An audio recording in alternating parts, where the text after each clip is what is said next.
Several WWE talents are released on Friday night. We'll let you know who they are. Seth Rollins undergoes surgery for his torn meniscus in his knee. AJ Styles defeats LA Knight. He'll be facing Cody Rhodes for the undisputed WWE Championship at Backlash. The brand new WWE Tag Team Championships are revealed by Triple H on SmackDown. We have an update on Trick Williams' future with NXT. Is he going to be involved with the WWE draft, and could he have a main roster call-up? The latest teases from Uncle Howdy / Bo Dallas have been revealed. We'll let you know all of the hidden messages and missed details, plus WWE announces how they're going to crown a brand new Women's World Champion Monday night on Raw.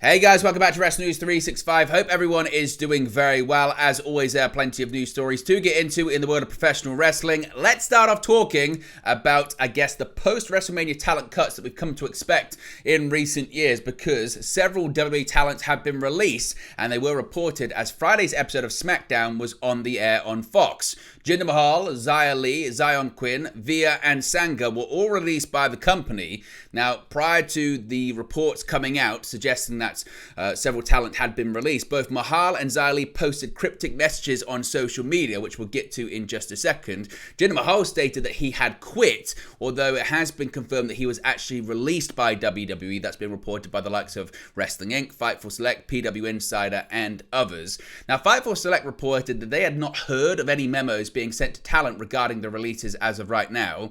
The people that have been released, the likes of Lee, Mahal, Quinn, and others, all have 90-day non-compete clauses, which Jinder Mahal alluded to when he changed his X bio to read, quote, "free agent, 90 days," along with a fire emoji. Now, Xia Li's last match in the company was on the April 15 episode of WWE Main Events in Canada, where she lost to Natalya.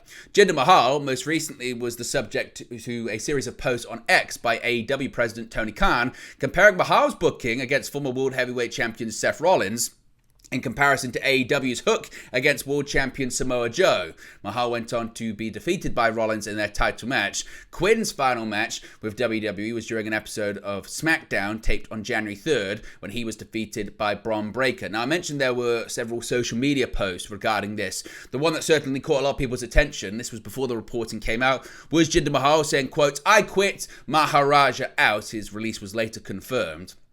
We also had a post from Veer Mahan, who also has been released. Now, it was posted in Hindi. This has been translated by Google. If this is accurate or not, you can let me know in the comment section below. But he tweeted, quote, "When it comes to the honor and respect of Indians, sacrifice comes first. Goodbye, WWE." And then also posting another message as well.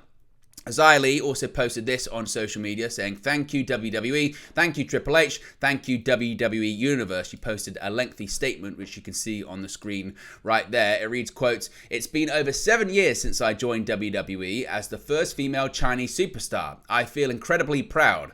I am sincerely grateful to WWE and Triple H for welcoming me into this big family. During this valuable time, I have not only grown tremendously, but also learned countless invaluable experiences. Thank you for your trust and the opportunities you have given me to break barriers and set an example. A special thank you to all the coaches, colleagues, and staff who have helped me along the way. Your support and assistance have made me feel at home in a foreign land. I also want to thank all the WWE fans. Your cheers not only motivate me, but also make me feel endless love and support. Your backing is my strength.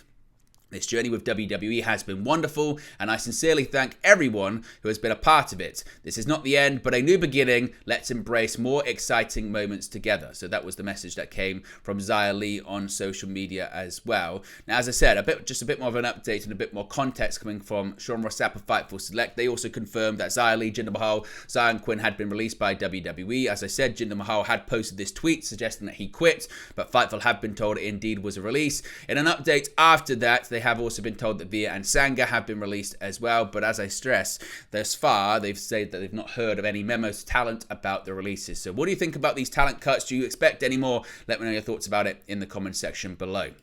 Now, a bit of an update when it comes to who The Rock described as the MVP of WrestleMania weekend, former World Heavyweight Champion Seth Rollins, because Rollins will be out of action from a WWE ring due to a recent knee surgery. Now, if you cast your mind back, the former World Heavyweight Champion Seth freaking Rollins has been dealing with a knee injury since the January 15th edition of Raw, when he successfully defended his championship against the aforementioned Jinder Mahal. Shortly after that, Rollins revealed that he did suffer an injury, a torn MCL and a partially torn meniscus.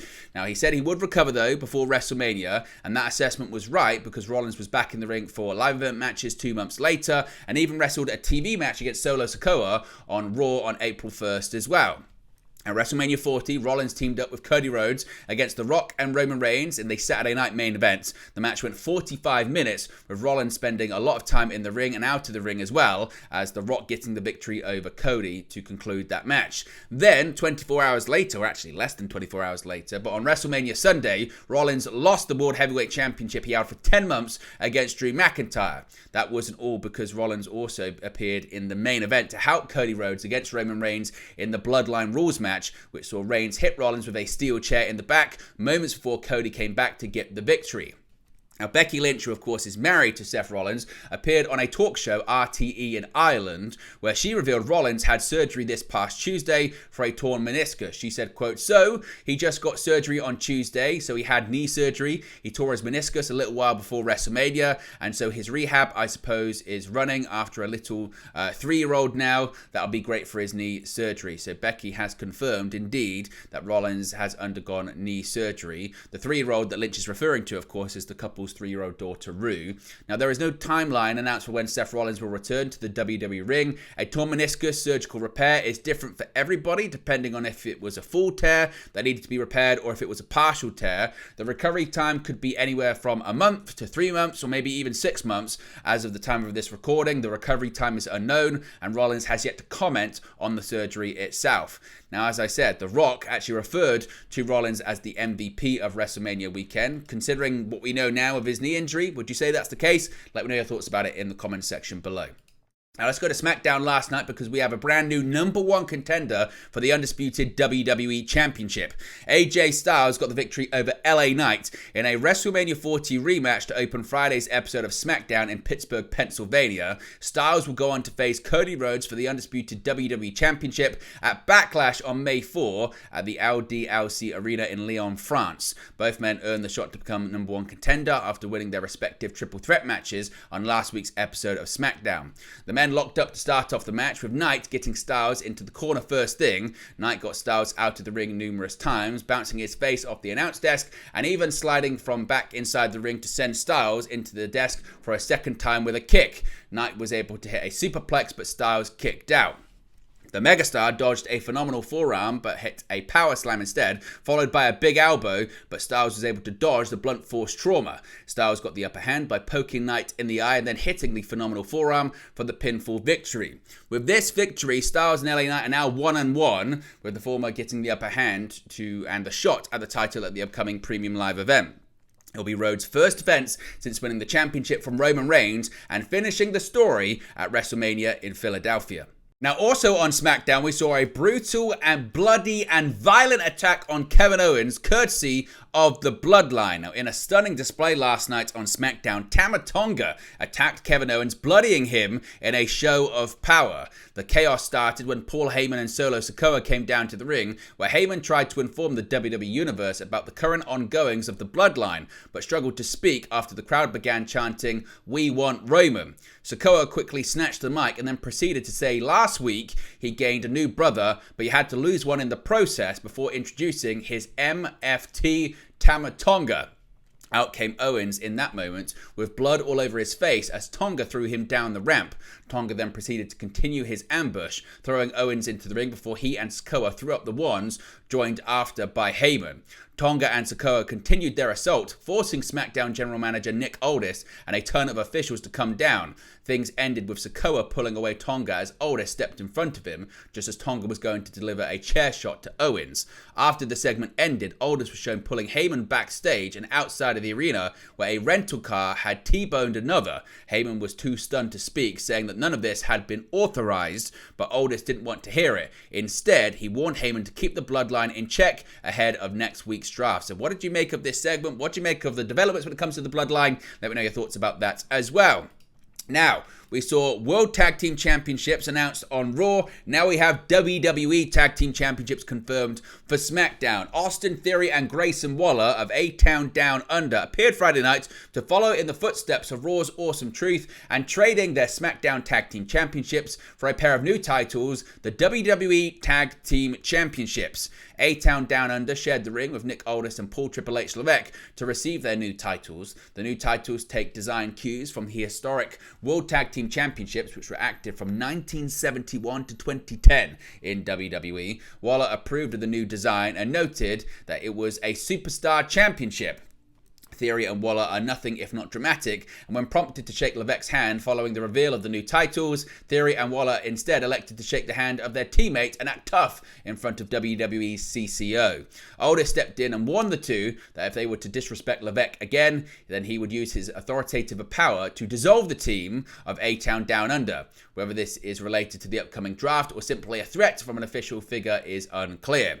Immediately following the title exchange, the Street Profits, New Catch Republic, Authors of Pain, and Legado del Fantasma took to the ring to compete for the chance to challenge A-Town Down Under for the WWE Tag Team titles. Angelo Dawkins pinned Angel of Legado del Fantasma to cement the Street Profits as the new #1 contenders for the WWE Tag Team Championships. As of right now, it's currently unclear when this is going to be happening. Now, and a bit of an update on this comes courtesy of Sean Ross Sapp of Fightful Select. Of course, as I mentioned, this past week on Raw, the new Tag Team Championships were presented to R-Truth and The Miz, making them the World Tag Team Champions. Now, Fightful have been told, and it was confirmed on SmackDown, the same was going to happen on SmackDown. It did. And of course, they were called the WWE Tag Team titles. Now, this helps prevent any issues regarding the draft, which is coming up, and avoid any awkward trading of championships, as we've seen in the past, where people have been Raw champions and then been drafted to SmackDown, and then the SmackDown champions been drafted to Raw, and then they have to do the awkward handing them over or anything like that. As far as the lineage, this is where it gets a bit confusing. So the current lineage of the SmackDown Tag Team titles goes back to when the brand split was reinstated in 2016. Now, the set of titles on Raw actually goes back to 2002, which were the set of titles established for the SmackDown brand back then. The lineage of the original WWF Tag Team titles from 1971 ended in 2010. So hopefully that clears up a little bit of that. But what do you make of these designs? Let me know your thoughts about them in the comment section below. Now, with the draft coming up, many people have wondered, what's going on with Trick Williams? What's his future looking like? Now, Trick Williams, of course, is one of the hottest stars in WWE right now, but in NXT, he has quickly become one of the top babyfaces on the brand through his storyline with Carmelo Hayes. Now, Fightful Select's Corey Brennan has learned that despite discussions about possibly bringing Williams up to the main roster in the upcoming WWE draft, NXT sources tell Brennan that barring a last-minute change of mind, Williams is no longer under consideration to be drafted to Raw or SmackDown in the upcoming event. However, main roster officials remain high on Williams. In asking about a reason why Williams is not on his way to the main roster, Brennan was told that Williams is planned to be a focal point of NXT programming post-draft. And asking what will come after, Brennan was told there have been pitches for a summer feud with Dijak, but that remains up in the air due to Dijak's current contractual status. NXT sources also tell Brennan that Williams has long been seen as a future star by NXT officials, dating as far back as 2022. In talking with several NXT talent about Williams, Trick was described as a quick learner, has a strong work ethic, and was described as an exceptional talent to work with. An interesting note for those unfamiliar is that per production sources in NXT, Trick Williams' now very popular theme music is actually stock music that wasn't being used at the time of his debut. Williams is set to challenge for the NXT Championship on next week's Spring Breaking edition of NXT, but should he lose, he'll be forced to leave NXT. Sean Ross Sapp says he spoke with numerous staff on the WWE main roster who have had their eye on Trick Williams for years. He first worked a SmackDown Dark match back in 2021, and the company knew he had a ways to go in the ring, but by late 2022, he was being brought back to work main events. Those that Fightful have spoken to say that he's always well received backstage, and he's been brought to Raw and SmackDown about once a quarter to do matches and segments for people to get a look at.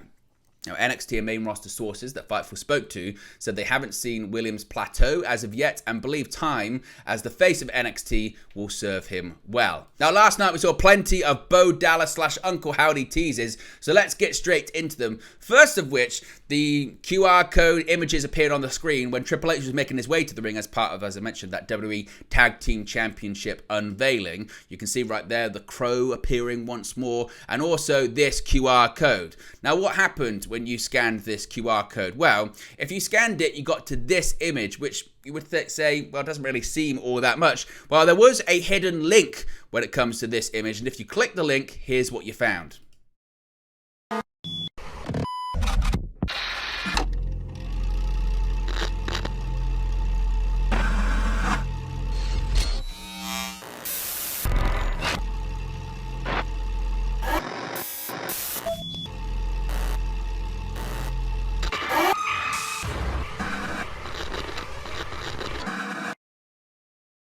Now, did you spot coordinates? Because if you did, you were very eagle-eyed. These coordinates flashed in that video right there. And it turns out, if you put those coordinates into Google, what do you find? Well, you find some kind of cave in Slovenia. Yes, this is what you can see right there. It's a cave in Slovenia. How does this relate to Uncle Howdy / Bo Dallas? Well, of course, if you did watch the Bray Wyatt Becoming Immortal documentary, you would know that actually Wyndham Rotunda and Taylor Rotunda, obviously Bray Wyatt and Uncle Howdy, did actually record a pilot that was unreleased in which they explored a cave. So whether or not this is part of that, we'll have to wait and see. But what are your thoughts on it? Let me know your thoughts about that in the comment section below as well. And finally, there's been a bit of conversation as to how was WWE going to crown a new Women's World Champion. Well, WWE has confirmed how the new Women's World Champion is going to be determined after Rhea Ripley was forced to vacate the title. There was an announcement that on the upcoming edition of Monday Night Raw, there would be a new champion crowned, but previously it had not been revealed how. However, in a newly released video, it has been confirmed that there will be a battle royal to determine the new champion. The following women were shown in the clip: Becky Lynch, Liv Morgan, Nia Jax, Maxine Dupree, Chelsea Green, Natalia, Katana Chance, Indy Hartwell, Zoe Stark, Kaden Carter, Candice LeRae, Shayna Baszler, Xia Li, although Xia Li has now been released, Tegan Knox, Piper Niven, and Ivy Nile. But again, interesting that Lee was involved in that and then later on released too. After becoming injured in a backstage brawl segment with Liv Morgan, Rhea Ripley confirmed on Monday Night Raw on April 15 that not only was she injured, but she'd be out of action for quite some time. Accordingly, Ripley would go on to vacate her Women's World Championship after a 380-day reign. But there you go, guys. It's the latest pro wrestling news for you. Be sure to smash a like on the like button. Be sure to subscribe bottom right-hand corner. As always, let me know your thoughts in the comment section below, and I'll speak to you again very, very soon. Hey guys, thank you for watching, listening, streaming, or however you come across this video today. Be sure to click on the video on the right there to watch our next video, or click the bottom there to subscribe, or the bottom right hand corner. Thank you very much, and I'll speak to you again very soon.